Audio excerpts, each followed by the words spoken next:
There's a man by the name of Captain William Swenson who recently was awarded the Congressional Medal of Honor for his actions on September 8th, 2009. On that day, a column of American and Afghan troops were making their way through a part of Afghanistan to help protect a group of government officials, a group of Afghan government officials who'd be meeting with some local village elders. The column came under ambush and was surrounded on 3 sides. And amongst many other things, Captain Swenson was recognized for running into live fire to rescue the wounded and pull out the dead. One of the people he rescued was a sergeant, and he and a comrade were making their way to a medevac helicopter. And what was remarkable about this day is, by sheer coincidence, one of the medevac medics happened to have a GoPro camera on his helmet and captured the whole scene on camera. It shows Captain Swenson and his comrade bringing this wounded soldier who'd received a gunshot to the neck. They put him in the helicopter, and then you see Captain Swenson bend over and give him a kiss before he turns around to rescue more. I saw this, and I thought to myself, where do people like that come from? What is that? That is some deep, deep emotion when you would want to do that. There's a love there. And I want to know, why is it that I don't have people that I work with like that? You know, in the military, they give medals to people who are willing to sacrifice themselves so that others may gain. In business, we give bonuses to people who are willing to sacrifice others so that we may gain. We have it back. Right? So I asked myself, where do people like this come from? And my initial conclusion was that they're just better people. That's why they're attracted to the military. These better people are attracted to this concept of service. But that's completely wrong. What I learned is that it's the environment. And if you get the environment right, every single one of us has the capacity to do these remarkable things, and more importantly, others have that capacity too.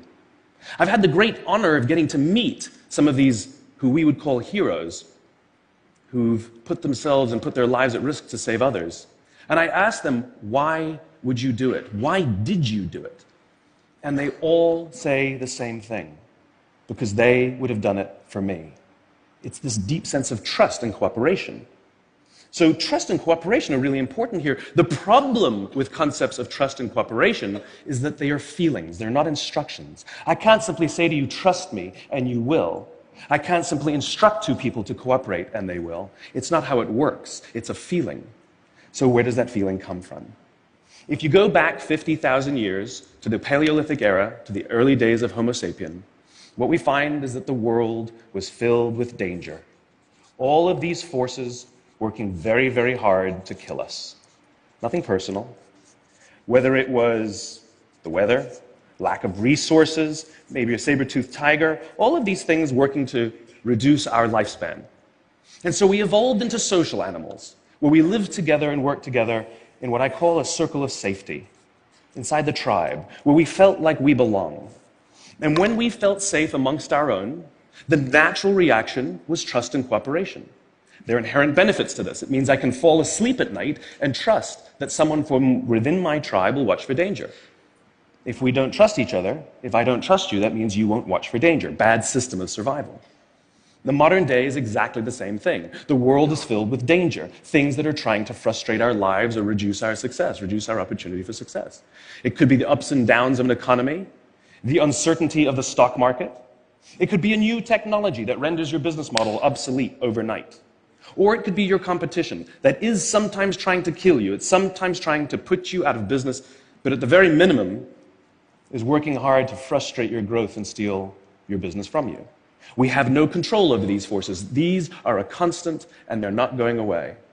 The only variable are the conditions inside the organization. And that's where leadership matters, because it's the leader that sets the tone. When a leader makes the choice to put the safety and lives of the people inside the organization first, to sacrifice their comforts and sacrifice the tangible results so that the people remain and feel safe and feel like they belong, remarkable things happen. I was flying on a trip, and I was witness to an incident where a passenger attempted to board before their number was called. And I watched the gate agent treat this man like he had broken the law, like a criminal. He was yelled at for attempting to board one group too soon. So I said something. I said, why do you have to treat us like cattle? Why can't you treat us like human beings? And this is exactly what she said to me. She said, "Sir, if I don't follow the rules, I could get in trouble or lose my job." All she was telling me is that she doesn't feel safe. All she was telling me is that she doesn't trust her leaders. The reason we like flying Southwest Airlines is not because they necessarily hire better people, it's because they don't fear their leaders. You see, if the conditions are wrong, we're forced to expend our own time and energy to protect ourselves from each other. And that inherently weakens the organization.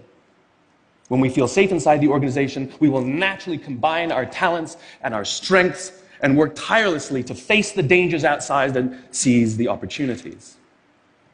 The closest analogy I can give to what a great leader is, it's like being a parent. If you think about what being a great parent is, what do you want? What makes a great parent?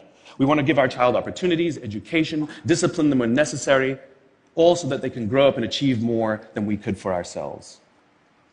Great leaders want exactly the same thing. They want to provide their people opportunity, education, discipline when necessary, build their self-confidence, give them the opportunity to try and fail, all so that they could achieve more than we could ever imagine for ourselves. Charlie Kim, who's the CEO of a company called NextJump in New York City, a tech company, he makes the point that if you had hard times in your family, would you ever consider laying off one of your children? We would never do it. Then why do we consider laying off people inside our organization? Charlie implemented a policy of lifetime employment. If you get a job at NextJump, you cannot get fired for performance issues. In fact, if you have issues, they will coach you and they will give you support, just like we would with one of our children who happens to come home with a C from school.